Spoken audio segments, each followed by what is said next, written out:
présent dans Demain nous appartient depuis maintenant une semaine. Amin, le frère de Shemsa, est incarné par Nadir Nedjari. Mais en raison d'un souci technique ce n'est pas sa voix qu'on entend dans les épisodes.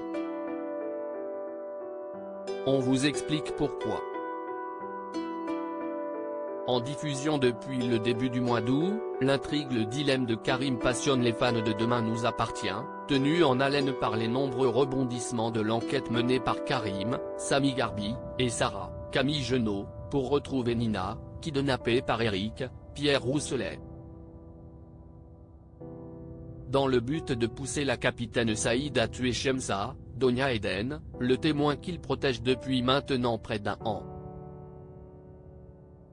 Mais un détail concernant Amin Betlief, le frère de Shemsa, a peut-être échappé aux fidèles téléspectateurs du feuilleton quotidien de TF1, qui pensaient pourtant tout savoir au sujet de leur série préférée. En effet, si Amin, qui a fait sa première apparition dans Demain nous appartient il y a quelques jours, est incarné par le comédien Nadir Nedjari, ce n'est cependant pas sa voix que l'on entend dans les épisodes tels qu'ils sont diffusés sur TF1.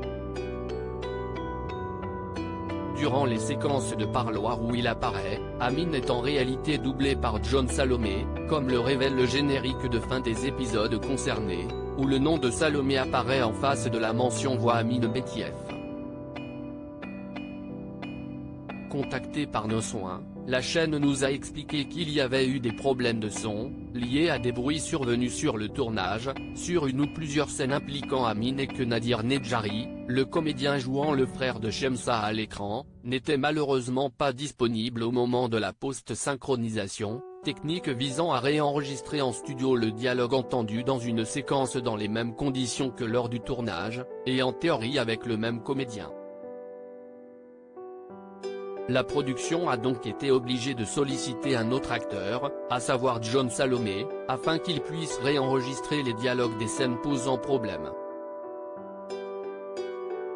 Et par la même occasion toutes les autres séquences avec Amin, afin d'offrir une uniformité à la série. Ce détail technique ne devait cependant pas trop gêner les fans de Demain nous appartient puisque, même si l'on s'en rend compte lorsqu'on est au courant de ce doublage réalisé en post-synchro, la magie de la télévision fait que l'on y voit, presque, que du feu.